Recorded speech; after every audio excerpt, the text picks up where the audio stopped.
Richard, can you elaborate a little bit on the areas of clarity? I think you call it, what exactly do you Degrees call it? of clarity. Yeah, degrees of clarity. Yeah. Can you elaborate on that from the lesson a little bit? Yeah, well, there are these extremes where some people would argue that nothing in the Bible is clear. Now, that can be done traditionally, and then it can also be done in a contemporary way when people now say nothing's clear, okay? But that's one extreme, no clarity in the Bible. The other extreme is to say everything's crystal clear. What's wrong with you? Can't you see it the way I see it? Which is what it usually amounts to.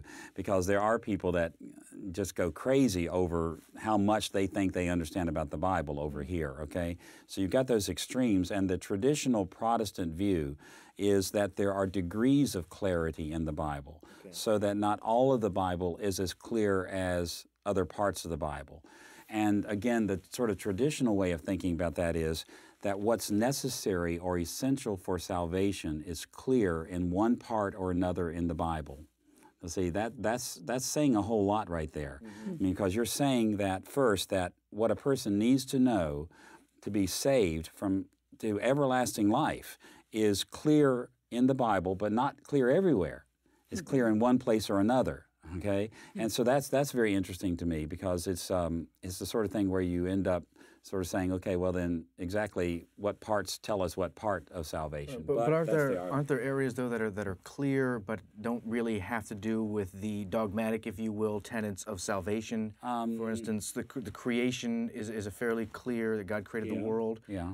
Isaac is the son of Abraham. Yeah, those are good examples. Yeah, and I think that's one way I wish we, in many respects, could sort of modify the traditional Protestant view.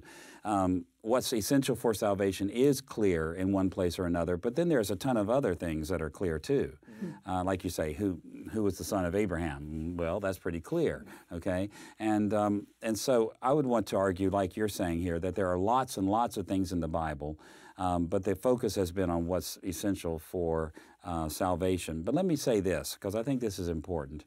We do live in a day where people are going to these extremes. I mean, we run into people who say everything in the Bible is clear, and then you run into people who say that nothing in the Bible is clear. So let me talk about the people that say that nothing in the Bible is clear, okay, for just a minute, because I think it's important to realize this. You know, we have this little nursery rhyme that goes something like, Mary had a little lamb whose fleece was white as snow, and everywhere that Mary went, the lamb was sure to go. It followed her to school one day, which was against the rules, okay? I don't know the rest of it, but that's basically what it says. Now, there are parts of that little nursery rhyme that are unclear. They're problematic, because the last line that I just quoted was, it followed her to school one day. Well, I thought the lamb went everywhere that Mary went. So why did it follow her to school one day? Okay, that's a problem, right? I mean, was that the first day of school? Is that the reason? Had Mary never been to school before? Was the lamb a new purchase or something? I mean, there are all kinds of answers to it, but it's a difficulty. So there's a crack in that little nursery rhyme. It's something that's not real perfectly clear. But I think most of us would agree that the nursery rhyme is saying this to us. There was a little girl, and her name was Mary, and she had a little lamb. Now, it wasn't that this lamb was large and that Mary was just a giant, okay? She's a little girl whose name is Mary, a little schoolgirl, and she had a lamb. Now, we might not know exactly how to take it followed her to school one day, but we can get the core. We can get the core of what that nursery rhyme is telling us. And that's what Protestants mean when they say that there are degrees of clarity. You may not know the answer to every single thing in the Bible, but you can know the core issues of salvation, and as you added, other things as well. I mean, are there things in the Bible you can think of that are not clear? Well, I mean, even the imagery used in Revelation to communicate, I mean, apocalyptically with what John writes Right, there. exactly. I mean, if there's anything that's unclear, it's the book of Revelation, though aren't we surprised how many people think they know exactly what it means? But of course, over and over and over again, their interpretations of Revelation fail, which is, I think, telling, isn't it? So, we have to be careful not to go to these two extremes.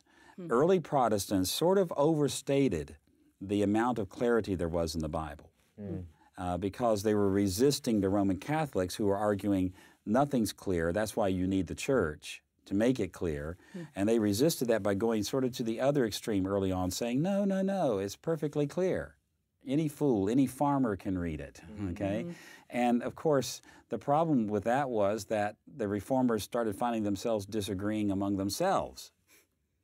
It didn't take long, just a few years, before they couldn't agree on what the Bible meant about certain things, like the meaning of the Lord, the presence of Christ in the Lord's Supper. I mean, that's a perfect example of how they disagreed with each other. And so eventually, certainly by the time you get to the Puritans, you get this notion that, okay, the Bible is clearer in some things than in other things, so that the learned and the unlearned alike can understand the essentials of salvation. But then there are some things that can only be understood by the learned, to use the old term, the scholar. And then there are some things that even the scholars can't understand, can't fix, can't put together, like the book of Revelation, okay? And so I just think we have to learn to live with that and not be thrown off by that. A lot of times when young students hear that for the first time, they're concerned because they are afraid they're going to be thrown into this abyss of skepticism and cynicism, and they won't be able to say anything about the Bible anymore because it doesn't all just come at you crystal clear. But it's not the case. Even Mary Had a Little Lamb is not crystal clear. And yet we can get the core, the center of what it means without any problem. A competent reader of the Bible can also get the center, that salvation comes in Christ and Christ alone. And that is what we mean when we talk about degrees of clarity in the Bible.